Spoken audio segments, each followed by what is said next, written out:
ভগবানের ফুল টুল তুলে সাজিয়ে দিয়ে আসছি, বুঝছেন। মামুনি গিয়ে পূজা করবে, আর ততক্ষণে আমি কি করব, সকালবেলার জলখাবারটা রেডি করবো। তো সকালবেলার জলখাবার কি হবে বন্ধুরা? সকালবেলার জলখাবার হবে ওই যে চালের আটার রুটি আর একটু ওই যে পাটালি গুড়ের পায়েস, ঠিক আছে। তো করতে থাকি, আপনারা দেখতে থাকেন। এই যে এত বড় একটা পাটালি গুড় বাস বাড়ি দিলাম, এটা ভেঙে, এটা কারণ হয়েছে কি, এটা অরিজিনাল পাটালি গুড়। এটা আমি এবছর আনিনি, গত বছর আনি ডিপ ফ্রিজে রেখে দিয়েছি, এটা ঠিক সুন্দর হয়ে গেছে। এই যে দেখুন, পাটালি গুড়টা একটা ড্যাগে ঢুকিয়ে দিচ্ছি। এখানে কিন্তু কোনো জল দিব না, এমনিতে বসিয়ে রাখবো, একবার কম আছে বসিয়ে রাখবো, আর এটা লিকুইড হয়ে যাবে। আমি কিন্তু পায়েসের সাথে কোনো পাটালি গুড় দিব না, দেখবেন যে পায়েসটা কত সুন্দর হয়। ওই যে বন্ধুরা, একদিকে দুধ বসাই দিলাম, আর একদিকে গুড়টা বসাই দিলাম।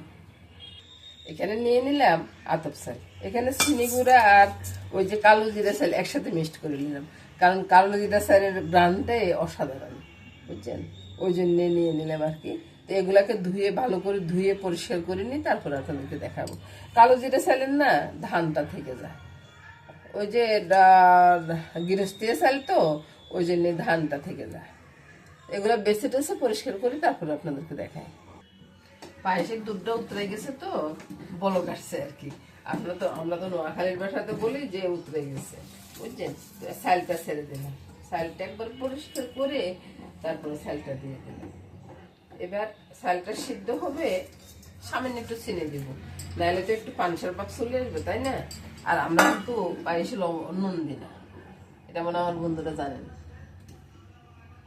এই যে আধা চা চামচ চিনি দিয়ে দিচ্ছি। এই যে দেখুন, গুড়টাতে কিন্তু জলও দিইনি, গুড়টা লিকুইড হয়ে গেছে। আর উপরের যে গাড্ডা আছে না, এটা ফেলে দিব, এটা ঠান্ডা হয়ে যাক। আর এদিকে পায়েসটাও হোক, তারপর আপনাদেরকে পুরোপুরি ভিডিওটা দেখাই দেবো, আমি কিভাবে মিলাবো, কিভাবে কি করব, সবটা দেখাই দিব। এবার দেখুন, দেখি তারপর বলুন। এই যে গুড়টা আছে না, গুড়টা একবারে ঠান্ডা হয়ে গেছে, আর এই পায়েসটা আছে, পায়েসটাও ঠান্ডা হয়ে গেছে। এবার আমি এই দুইটা জিনিস একসাথে মিলাবো। তো মিলাতে গিয়ে কি করব, এই যে গুড়টা আছে, গুড়ের ভিতরে আমি পায়েসটা ফেলে দিচ্ছি। হালকা গরম আছে, বুঝছেন, এই গরমে কিছু হবে না, পায়েসটা খুব সুন্দর হবে, বুঝছেন। আপনারাও চাইলে আপনারা এইভাবে করতে পারেন, দেখবেন যে খেয়ে সবাই বলবে যে কিভাবে পায়েসটা পাক করলেন, পায়েসটা এত ক্ষীরের মতো হলো, একটু ফাটলো না, বুঝতেছেন তো। এই যে আমি নাড়তে নাড়তে নাড়তে নাড়তে এটা একবারে টকবক লাল হয়ে যাবে। লাল হওয়ার পরে খেতে না অসাধারণ লাগে। আর যে একটা সেন্ট বের হচ্ছে না, আমি কিন্তু এলাচি তেজপাতা কিছুই দিই না, কারণ হচ্ছে কি, এই পাটালি গুড়ের পায়েসের ভিতরে যদি আমি এলাচি বা অন্য কিছু দিই না, এটা টেস্ট আর থাকবে না, বুঝলেন তো। এই তো রান্না হয়ে গেল আমার পাটালি গুড়ের, মানে খেজুরের গুড়ের আর কি, খেজুরের পাটালি গুড়ের পায়েসটা। তারপর আপনাদেরকে দেখিয়ে দিই। পায়েসটা তো পাক করে নিলাম, এবার রুটি করার পালা, বুঝছেন, চালের গুঁড়ি রুটি করব। আর পায়েসটা একবার দেখে নেন, ভালোভাবে না দেখাইলে আপনারা বলবেন যে এটা আবার কেমন হলো, আপনাদের আমাদেরকে ভালোভাবে দেখালেন না, ওই জন্য একটু ভালোভাবে দেখাবো। দেখুন তো, একটু আরেকটু যখন বসে যাবে, তখন কালারটা আরো ফুটে উঠবে, বুঝছেন বন্ধুরা। আর টেস্টও না অসাধারণ লাগে, অসাধারণ লাগে, একবারে ক্ষীরের মতো হয়। আর রুটি করার পরে তখন যাই আমি বলবো যে শুভ সকাল। বন্ধুরা, চাটা হওয়ার পরে আমি নাস্তাটা নিয়ে নিই। আমার নাস্তাটা, সবাই নাস্তা খাওয়া হয়ে গেছে, ওরা তো খেয়ে ফেলছে। ওরা কি আমার জন্য অপেক্ষা করতেছে? অপেক্ষা করে না কেউ, শুধু আমার মামনিটা ছাড়া কেউ আমার জন্য অপেক্ষা করে না, বলুন। তো আজকে কি করবো, একবারে ছাঁটা কাপে ঢেলে নিবো, বুঝছেন। ছাঁটা কাপে ঢেলে নিই, ছাঁ কাপের ভিতরে আমি একটু কফি দিয়ে দিব। ছাঁ কাপের ভিতরে একটু একটু করে কফিটা দিয়ে দিচ্ছি। কফিটা একটু, শীতের দিন তো, শীতের দিনে কফি খেতে না দারুণ লাগে, বলুন। এই যে দেখুন, আপনাদেরকে দেখেন, দেখেন তো, চার কাপের ভিতরে সবগুলোর ভিতরে কফি দেওয়া হয়েছে, আর এদিকে চাটা হচ্ছে। মাঝে মধ্যে দুষ্টামি করতে হবে, বুঝছেন, দুষ্টামি না করলে মজা লাগে না। আর চাটা যদি একটু গটগট গটগট করে না নাড়েন, তাহলে কি ভালো লাগবে, বলুন তো। চা নাড়ার কাছে চা চা যত নাড়বেন তত টেস্ট হবে, বুঝছেন বন্ধুরা? আরে বন্ধুরা, চার সাথে কি শুধু চা খাবো? এই যে রুটি আর পায়েস, পাটালি গুড়ের পায়েস, খেজুরের পাটালি গুড়ের পায়েস, আর এই যে চালের গুঁড়ির আটা রুটি, দারুণ স্বাদের হবে কিন্তু। তো সকালের জলখাবার তো রেডি হয়ে গেছে, এবার দেখে নেন একবার জলখাবারটা। সকালবেলা জল খেয়ে নমস্কার বন্ধুরা, আসলে সকালবেলার জলখাবারটা খেয়ে চলে আসছি, বুঝছেন? ওই কথা কইতে গিয়ে কি বলতেছি আপনারা বুঝুন এবার কি অবস্থা আমার। এই যে আজকে, কালকে তো মুরগির মাংস রান্না করছি, আজকে হাঁসের মাংস রান্না করবো। হাঁসের মাংসটা কিভাবে রান্না করব সেটা দেখি। তো আজকে আর আলু দিব না, বুঝছেন? আলু না দিয়ে আমি হাঁসের মাংসটা রান্না করবো। হাঁসের মাংস একবারে পরিষ্কার করে নিচ্ছি, আপনারা আরো ভালো করে দেখে নিন। একবারে সুন্দর একটা হাঁসের মাংস। এই হাঁসের মাংসটা নোয়াখালী থেকে আসছে, একজন দিয়েছে, বুঝছেন? তো আর কিছুটা আমি তেলে ছেড়ে দিই।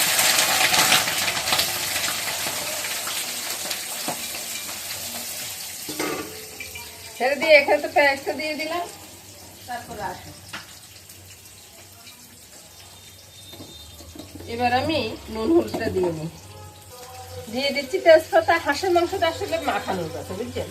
দিয়ে দিচ্ছি সামান্য তেল, আর মাখানোর ভিতরে একটু তেল দিলে দারুণ লাগে খেতে। স্বাদ অনুযায়ী নুনটা দিব, নুনটা বেশি দিব না, আজকে একটু কষা মাংস হবে। ওইটাই বলতেছি, এতদিন তো ঝোল দেখাইছি আপনাদেরকে, আজকে একটু কষা মাংসটা রান্না করতে এই যে লঙ্কার গুঁড়াটা দিয়ে দিচ্ছি। লঙ্কার গুঁড়াটা এখানে কম আছে, তাও যা আছে তার সবটা দিয়ে দিচ্ছি, এটুকু লাগবে। এবার আরো একটু ভালো করে দেখে নেন, এই যে পেস্টটা আছে, পেস্টের ভিতরে একটা পেঁয়াজ, 3-4 কোষ রসুন, আদা, জিরা, ধনিয়া, তারপরে একটু কাবাব মশলা, সব মিলিয়ে আমি শিলপাটায় বেটে নিচ্ছি।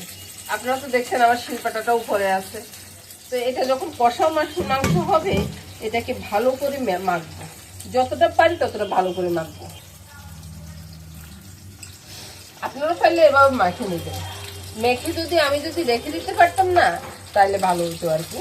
মেখে যদি অন্তত আধা ঘন্টা বা 1 ঘন্টা রেখে দেন, তাহলে মাংসের টেস্টটা অনেক গুণ বেড়ে যায়, বুঝছেন? তো এটাকে একবারে ভালো করে মেখে নিই, তারপরে আপনাদের মাখানোটা হয়ে গেছে। আর পেস্টের ভিতরে কিন্তু দারচিনি এলাচের গুঁড়াটাও ছিল, গুঁড়ানো দারচিনি এলাচের গোটাটা দিয়ে আমি ওই যে শিলপাটা বেটে নিয়েছি আর কি। আর এদিকে পেঁয়াজ তো ভাজা হয়ে গেছে, এবার পেঁয়াজের ভিতরে আমি এগুলা ছেড়ে দিয়ে মাছের জন্য মশলাটা রেডি করবো আর কি। পেঁয়াজটা ভাজা হয়ে গেছে, ছেড়ে দিলে দিয়ে দিব। হাঁসের মাংস তো একটু ঢাকা না দিলে ভালো হয় না। আর বন্ধুরা আরেকটা কথা, আপনারা মনে লাইক কমেন্টস করতে বলে যাচ্ছেন। আমি বলি না তাই আপনারা করবেন না? আমি কি পড়ি না আপনাদের লাইক কমেন্টস? পড়ি, হয়তো উত্তর দিতে পারি না আর কি। উত্তর দিতে না পারলেও বন্ধুরা আমি লাইক কমেন্টস গুলো সবগুলো পড়ি, আর লাইক দিলে তো দেখে যায়। আপনাদের কাছে একটু অনুরোধ আমার, লাইক কমেন্টস করবেন, আর যদি বেশি ভালো লাগে ভিডিওটা একটা শেয়ার করে দিবেন, সেটাই আশা করবো আর কি। আর এদিকে ফিরে গিয়ে দেখুন আমি ওই যে জিরা ধনিয়াটা শিলপাটায় বেটে নিচ্ছি।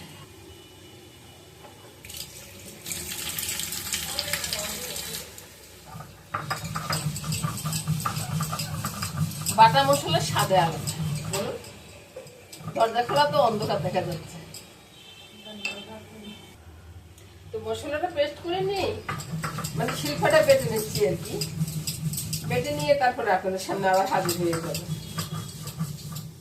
আর সবকিছু দেখাইতে হইলে বন্ধুরা অনেক বড় ভিডিও হয়ে যায়। মাংস তো হচ্ছে বন্ধুরা, এবার আমি কি করব? এবার আমি মাছটা রান্না করব। এখানে রুই মাছ, বড় সাইজের একটা রুই মাছ। গাদাগুলো দেখে তো আপনারা বুঝতেছেন, হয়তো মোবাইলে একটু মানে ভিডিওর মাধ্যমে একটু ছোট দেখাচ্ছে আর কি, কিন্তু রুই মাছটা বেশ বড়। তো রুই মাছের ভিতরে আমি সবকিছু মেখে একসাথে বসিয়ে দিলাম, বুঝছেন? স্বাদ অনুযায়ী নুনটা দিয়ে দিলাম, হলুদগুলোর এবার একটু রং বেশি, আবার গন্ধও বেশি, বুঝছেন? তো মরিচটাও দিয়ে দিলাম, তারপরে ওই যে বাটা আদা, জিরা, ধনিয়া দিয়ে নিব, এগুলাকে ভালো করে মেখে নিব। তেল মামনি একটা তেজপাতা দাও না বাবা, একটা তেজপাতা দাও, আর করিয়াতে একটু ফোড়ন দিও বাবা, একটু ভালো করে মেখে নিব। আর মামনি আসতেছে, মামনি তেজপাতা দিবে, এই তো মামনি তেজপাতাটা দিলে। আর না ওই যে ফোড়নটা তো মেথি কড়াইতে দিয়ে দাও মা, কড়াইতে মাছগুলো মেখে একবারে ছেড়ে দিব, তাড়াতাড়ি হয়ে যাবে। আর খেতেও না অসাধারণ লাগে বন্ধুরা, আপনারা করে দেখুন না। পেঁয়াজ রসুন ছাড়া যদি করি, যদি ভালো লাগে তাহলে তো কোনো কথাই হবে না। কাঁচা লঙ্কা ধনিয়া পাতা দিতে পারবে না। ওই যে মাংস করে এটা নামাই রাখলাম, বুঝছেন, নামাই রেখে এই সাইডে আমি এটা নিয়ে আসলাম, মাছটা নিয়ে আসলাম, আর ওই সাইডে মাংসটা দিয়ে দিলাম। মাংস আস্তে আস্তে হইতে হইতে অনেকটা টাইম লাগবে, হাঁসের মাংস বলি কথা। মাছটাকে ধুলিয়ে তারপরে একটু উল্টো নিই, সবগুলো তো একসাথে উল্টে গেছে দেখুন। এবার মাছের ভিতরে ঝোলটা দিয়ে দিচ্ছি, ঝোলের সাথে কিন্তু কাঁচা লঙ্কাটাও আছে, বুঝছেন।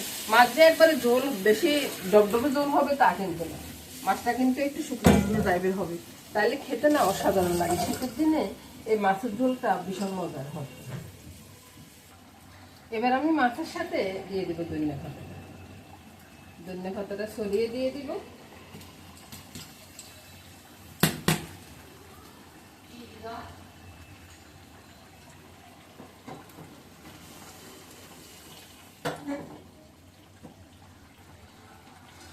তারপর কিছুক্ষণ পরে নামিয়ে নিচ্ছি। মাছের ঝোল রান্নাটা হয়ে গেছে, নামানোর পরে দেখাবো। আর হাঁসের দিকে আমি গরম জলটা ঢেলে দিচ্ছি, গরম জল ঢেলে দিয়ে এটাও কিন্তু এত জল থাকবে না, একটু মাখা মাখা করে রান্না করবো। আর মশলাটা আরো পরে দিব, বুঝলেন তো। তারপরে বন্ধুরা দারচিনি আর এলাচের গুঁড়াটা সরিয়ে দিচ্ছি, সরিয়ে জারটা ভেঙে গেছে বন্ধুরা, জারটা ভেঙে গেছে, যার জন্য জারটা একটু ভাঙা ভাঙা দেখা যাচ্ছে আর কি। এবার চলে আসছে আমার দাদু ভাই, এটা টেস্ট করে দিন, টেস্ট করে বলবে যে কেমন হয়েছে। ওই আর কি, হাঁসের মাংস তো অত চিবিতে পারে না। তো এবার নামিয়ে নিব, নামানোর পর আপনাদেরকে দেখাবো। দেখুন কে টেস্ট করতেছে, কেমন হয়েছে? ভালো হয়েছে? এবার নামাইতে পারি? আচ্ছা ঠিক আছে, সব রান্না হয়ে গেছে। এবার একটু করে আপনাদেরকে দেখাই দিব যে কোনটা কেমন হয়েছে। এদিকে হাঁসের মাংসটা আছে, এদিকে বড় মাছের রান্নাটা আছে, আর এদিকে ডাল আছে। এটা দিয়ে বন্ধুরা খুব সুন্দর খাওয়া হয়ে যাবে। তো নমস্কার বন্ধুরা, সবাই ভালো থাকুন, সুস্থ থাকুন, সুন্দর থাকুন, এই কামনা করে আজকের মতো এখানে বিদায় নিব। আগামী দিন আবার দেখা হবে। আর লাস্টও বলতেছি বন্ধুরা, লাইক কমেন্টস করতে ভুলবেন না।